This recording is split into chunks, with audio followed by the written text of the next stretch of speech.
Aujourd'hui, je vais vous parler du politicien québécois qui porte le mieux son titre dans l'histoire de la politique, et ce, depuis la Grèce antique. Je parle bien sûr du chef de l'opposition à l'Hôtel de Ville de Montréal, Luc Ferrandez.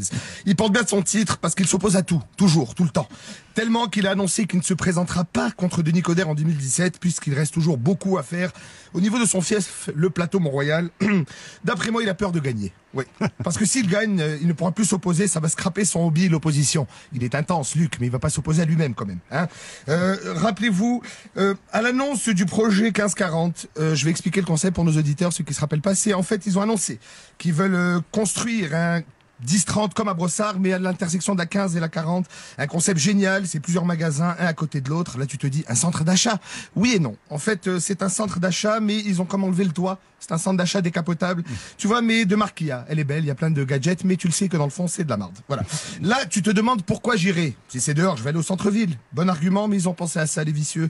Ils ont construit ça comme le centre-ville, mais ils ont enlevé les mauvais côtés. Bon. Quand tu arrives, il n'y a pas d'itinérant ben gelé. Non. Tu risques de croiser des gens anormalement musclés, de couleur un peu orangée, mais faut pas s'inquiéter, c'est des comme nous, ils sont gentils. C'est juste que lui, bench 2 plate, là, gros. T'as pas besoin de chercher de stationnement. Et non, ils ont fait 10 000 places de stationnement et ça ne te coûte pas 22 piastres, c'est gratuit. Oui, et en plus, ils ont l'argument ultime, c'est un stationnement chauffé. Parce qu'au Québec, tu donnes du stationnement chauffé, t'as gagné l'argument. D'ailleurs, si dans la négociation des policiers de Montréal, on rajoute stationnement chauffé, demain, il n'y a plus un seul pantalon camouflage au Québec. Et là, à l'annonce du projet, Luc Ferrandez s'est opposé vivement en disant qu'il avait peur que ça donne de la misère au commerce de proximité. C'est fort quand même. Il a dit, un peu de respect, eux autres vont venir amener du cash, 1,6 milliard, et demain, pouf, un centre d'achat. Ça n'a pas de classe. Moi, je crois qu'il n'aime pas la méthode. Parce que sa spécialité, c'est de détruire le commerce de proximité. Il a quand même tué Saint-Laurent, Saint-Denis, Saint-Hubert, c'est pas rien, tout seul, un triplé. Mais pour ça, il a augmenté le tarif de parking, augmenté les taxes, et sa pièce maîtresse, le labyrinthe du plateau. Il y a tellement de one-way que tu sais à quelle heure tu rentres, mais tu ne sais pas à quelle heure tu sors.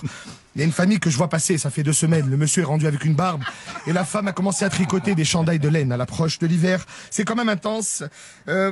Mais bon, Ferrandez s'est opposé, il trouve que ça n'a pas de classe.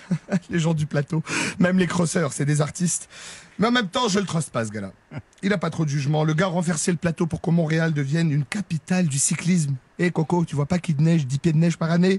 Même les gens de Dubaï, ils seraient en train de dire, si on leur nommait Dubaï capitale du ski de fond, ils seraient comme, I thought we were crazy, but this guy, next level.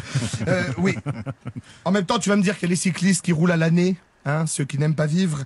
Moi, je pense que les cyclistes ont une immunité jusqu'à 0 degré Celsius. En bas de 0 degré, tu joues comme tout le monde. C'est comme au hockey, le gardien de but. Quand il sort de sa zone, tu peux le plaquer. Voilà. Non, mais parce que je leur donne l'immunité pendant l'été, 1,50 m, mais en hiver, c'est intense quand même. Mais j'ai un certain respect pour les cyclistes. Moi, oui, je te dis pourquoi. Je sais que tu es cycliste, monsieur Gravel, même mais je te dis, même l'hiver, je te dis pourquoi j'ai un respect pour vous. Je suis dans ma voiture, les routes sont pas déblayées, je patine. Et de l'autre, il arrive à -25 sur son vélo. Tout ça pour ne pas prendre le transport en commun, mais à quel point c'est intense. D'après moi, il s'est fait agresser, il n'y a pas d'autre explication. Moi, je me dis que c'est des guerriers, les mecs, et on devrait leur donner un avantage. Si tu roules à l'année, je sais pas, un poteau réservé pour attacher ta bike, ou peut-être même un parking chauffé en hiver. Voilà, merci beaucoup. Un parking chauffé en hiver. Merci beaucoup, Nive.